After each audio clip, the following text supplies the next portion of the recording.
झारखंड में 20 तारीख को अंतिम फेज का चुनाव होना है और यह चुनाव संथाल परगना खास मानी जा रही है, चूँकि संथाल परगना में 18 सीट है और झामुमो चाहती है कि इन सभी 18 सीटों पर झारखंड मुक्ति मोर्चा का कब्जा रहे और यही वजह है कि इस 20 तारीख को चुनाव साधने के लिए आज झारखंड के दुमका पहुंचे थे।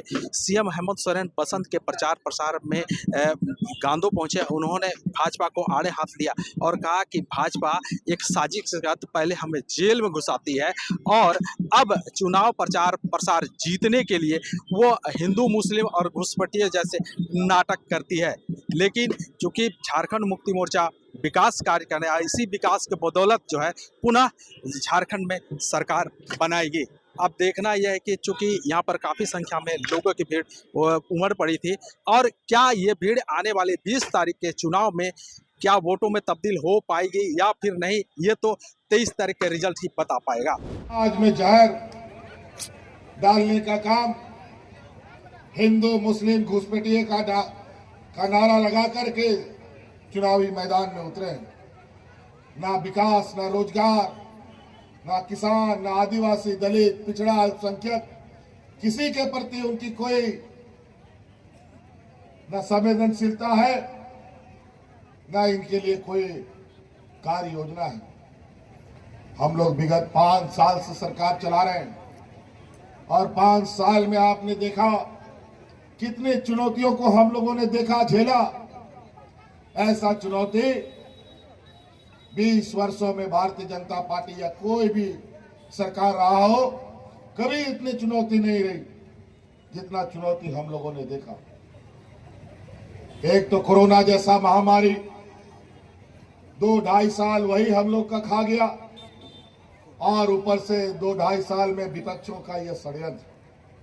आए दिन सरकार गिराओ, आप गिराओ, कल गिराओ, विधायक को चुराओ, सांसद को चुराओ, यही काम होता है। हर बार इनको मुंह की खानी पड़ी। मेरे विरुद्ध झूठा आरोप लगा लगा कर मुझे आपके लिए काम करने से रोका गया, लेकिन फिर भी हम लोगों ने हार नहीं मानी। आज 2-2.5 साल में हम लोगों ने इतना काम किया है कि ये 20 सालों का भी एक भी काम ये नहीं गिना सकते। और आपको पता है कि ये चुनाव में हमारे जो विपक्ष के लोग हैं, भारतीय जनता पार्टी के लोग हैं, उन्होंने एड़ी चोटी एक कर दी है इस चुनाव में, चुनाव को अपने पक्ष में करने का। ये 5 साल पहली बार राजनीति होने के बाद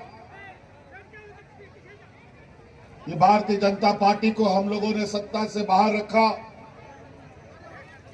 और आज बीजेपी की हालत बिन पानी के मछली के जैसा हुआ पड़ा है।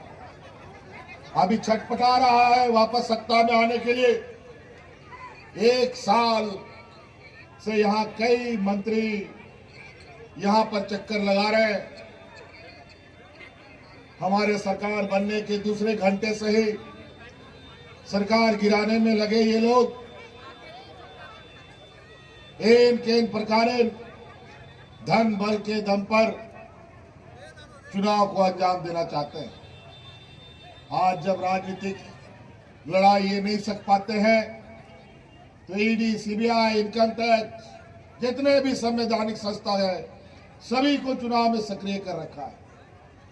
आज पूरे राज्य में ये लोग पूरी ताकत के साथ विपक्ष के लोगों को कमजोर करने का, डराने का, धमकाने का भी लगे हुए काम। लेकिन उनको पता नहीं है कि इस राज्य में अभी सरकार चलाने का नेतृत्व झारखंड मुक्ति मोर्चा के हाथ में है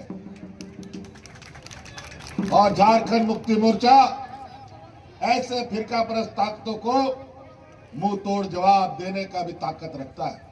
लोगों का षड्यंत्र इतना गंदा था, इतना क्रूर इनका सोच कि आज हमको जेल में भी डाल दिया।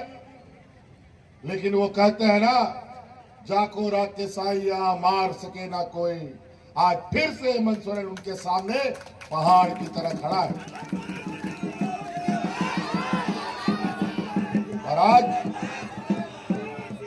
पूछिए, ये भारतीय जनता पार्टी का लोग गांव गांव देहात घूमेगा तो पूछो उससे कि 20 सालों में एक काम बता दो, यहाँ के आदिवासी, दलित, पिछड़ा, अल्पसंख्यक, किसान, मजदूरों के दुखों तकलीफों को तुमने कम किया। एक काम नहीं बता सकता, लेकिन हम आपको एक न एक हजार काम गिना सकते हैं जो हमने विगत 4 साल में काम किए हैं, 5 साल में काम किए। वैसे भी 5 साल भी पूरा नहीं हुआ। ये राज्य में पहली बार समय से पहले चुनाव हो रहा है। इससे पहले समय से पहले कभी चुनाव नहीं हुआ, क्योंकि उस समय भारतीय जनता पार्टी की सरकार थी। अभी भारतीय जनता पार्टी की सरकार नहीं है, तो इनको पता है कि हर एक दिन हम इस राज्य के लिए एक ऐसी लकीर खींचेंगे जो आने वाला समय में भारतीय जनता के ऊपर बहुत भारी पड़ने वाला है। इसीलिए समय से पहले चुनाव का घंटी बजा दिया। ये बात सही है कि चुनाव आयोग को ताकत है समय से पहले चुनाव कराने का। तो इसका मतलब समय से पहले चुनाव कराने का ताकत है, तो ताकत का उपयोग ऐसा होगा कि जब हम सत्ता में आए तभी आपको ताकत दिखता है। जब भारतीय जनता पार्टी एनडीए की सरकार होती है तब इनको ताकत नहीं दिखता, क्योंकि इस राज्य की गरीब गुरबा, यहाँ के किसान, मजदूर, बूढ़ा बुजुर्ग, सरकारी कर्मचारी, महिला, नौजवान के लिए हम काम कर रहे थे। कोरोना जैसा महामारी आया,